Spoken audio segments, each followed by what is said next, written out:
Hello. नमस्ते बिटिया। खुश रहिए। I am JVN doctor Brajraj Singh Chauhan, associate professor, FEM, Jyoti Vidyapeeth women's university. Program name BEd fourth same.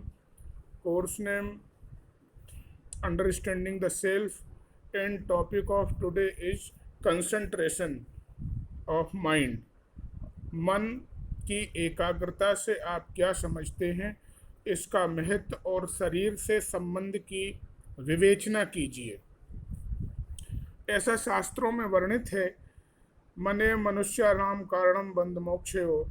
मन ही मनुष्य के बंधन और मोक्ष का कारण है। शास्त्रों में इसका उल्लेख प्राचीन काल से होता आया है।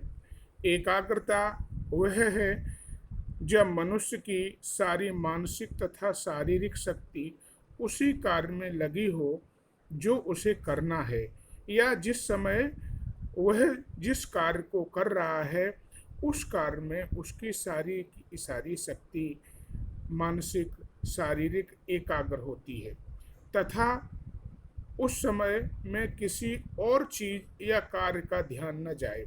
मगर ऐसा करना इतना आसान नहीं है, क्योंकि अक्सर हम मनुष्यों का मन अपने आसपास की चीज़ों को देखकर या शोरगुल को सुनकर विचलित हो जाता है, और मन भटकाने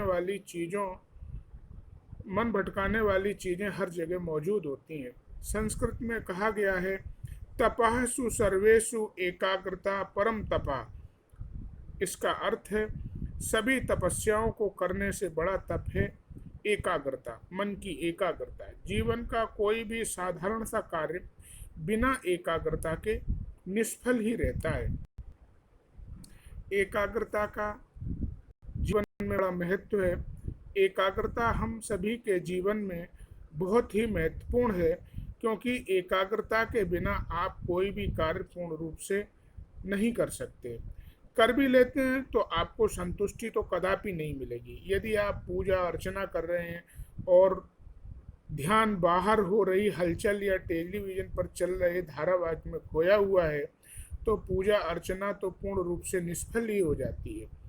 अगर आप खाना पकाते समय किसी और काम में चिंता में हैं, या कहीं अन्य आपका अन्य मनस्क हैं, दूसरे जगह पे आपका ध्यान खोया हुआ है, तो सब्जी में नमक और मसाले इत्यादि की मात्रज्ञता में विचलन आ जाता है, कम या अधिक हो जाती है।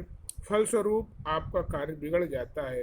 हम आपको कुछ उपाय बताते हैं जो मन को एक कार्य की ओर एकाग्रित करने में आपकी सहायता करेंगे, क्योंकि एकाग्रता ही मनुष्य को सफलता तक पहुंचाती है। एकाग्र मन और शरीर का आपस में बहुत गहरा संबंध है। वो एक दूसरे को परस्पर प्रभावित करते हैं।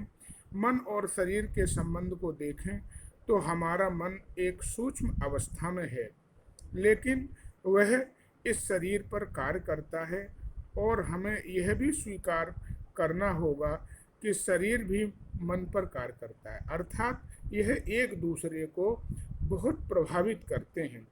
यदि शरीर अस्वस्थ होता है तो मन भी अस्वस्थ हो जाता है, और शरीर के स्वस्थ होने पर मन भी स्वस्थ और तेजस्वी हो जाता है। यदि किसी व्यक्ति को क्रोध आता है तो उसका मन अस्थिर हो जाता है, और मन अस्थिर होने से उसका पूरा शरीर अस्थिर हो जाता है हो हो जाता है। और कुछ लोगों का मन शरीर के अधीन होता है। उनकी संयम शक्ति पशुओं से विशेष अधिक नहीं होती है।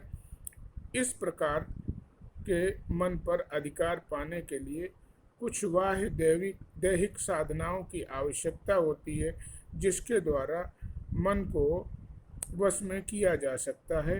जब बहुत कुछ मन वश में हो जाए, तब हम इच्छानुसार उससे काम ले सकते हैं। अर्थात जब हमारा मन हमारे वश में है, तो तभी हम किसी कार्य को पूर्णतः ठीक प्रकार से संपादित कर सकने में सक्षम होते हैं। मुझे आशा है कि ये टॉपिक आप ठीक से समझ सके होंगे। इस विषय वस्तु को आप लोग अच्छी प्रकार से समझ लिए होंगे। यदि इसमें किसी भी प्रकार की आपको कठिनाई आती है तो कृपया कमेंट बॉक्स में अपना कमेंट्स देने की कृपा करें, जिससे मैं उसको रिजॉल्व कर सकूं। धन्यवाद।